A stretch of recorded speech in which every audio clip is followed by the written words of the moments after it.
Labas vakaras, eteryje sporto naujienų apžvalga. Be pralaimėjimų 2010-2011 metų Lietuvos moterų rankinio pirmenybėse rungtyniauja sporto centro Leipo merginų komanda. Treniruojama Danguolės Sukankaitės. Gruodžio 11 dieną druskininkietės išvykoje rezultatu 42-37 įveikė Klaipėdos Klaipėdą. Įvačius komandai pelnė Greta Kavaliauskaitė, Indrė ir Inga Zuzevičiūtės, Viktorija Ramanauskaitė, Silvija Mockutė ir Viktorija Stravinskaitė.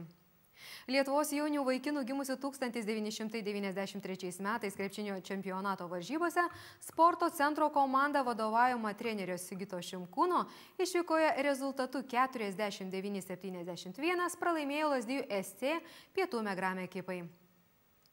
Rezultatyviai mūsų komandoje žaidė Justinas Balionis, pelnęs komandai 15 taškų.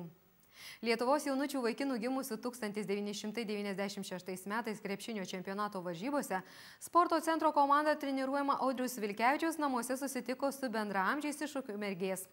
Rungtynės rezultatu 73-52 laimėjo druskininkiečiai, o rezultatyvumu varžybose pasižymėjo Vilius Grigas, Deividas Kraunelis, Karolis Diškevičius, Haroldas Milutis ir Martynas Valenta.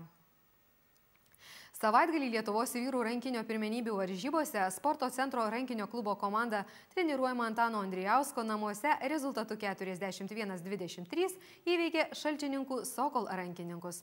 Gerų žaidimų mūsų komandoje pasižymėjo vartininkai Andrius Veteras ir Svajūnas Glatkauskas, o taip pat žaidėjai Irmantas Kisielius, Rytis Šimoniūtis, Vytenis Jasiulevičius, Regimantas Nanartonis, Andrius Sakalauskas, Modestas Levickas, Tadas Tumosas ir Gediminas Stažys.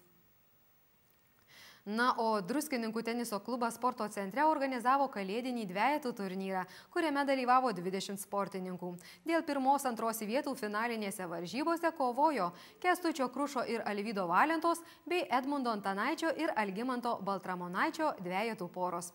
Pergalę rezultatu 2-1 šventė ir pirmąją vietą kalėdinėme turnyre iškovojo Edmundo Antanaičio ir Algimanto Baltramonaičio dvejetų pora. Trečią vietą turnyre iškovojo Roberto ir Richardo Klincarų pora, rezultatu 2-0 įveikusi Algimanto Šuškevičius ir Romualdo Stašinsko dvejetų porą. Pasibaigė Druskininkų savivaldybės vyrų ir moterų šachmatų čempionatas. Moterų grupėje pirmąją vietą iškovojo Lena Gasparijan, antrąją Gerda Čebatoriūtė, o trečiąją Danutė Čepanauskienė. Vyrų grupėje surinkęs 10,5 taško pirmąją vietą iškovojo Rytis Šalenga, antrąją Artūras Bingelis, o trečiąją Kęstutis Bingelis. Greitųjų šachmatų žaibo turnyre pirmąją vietą iškovojo Kęstutis Bingelis, antrąją Rytis Šalenga, o trečiąją Sigitas Šipelis. Ir tai jau visos sporto naujienos šį kartą. Naujausi druskininkiečių sportiniai pasiekimai po savaitės.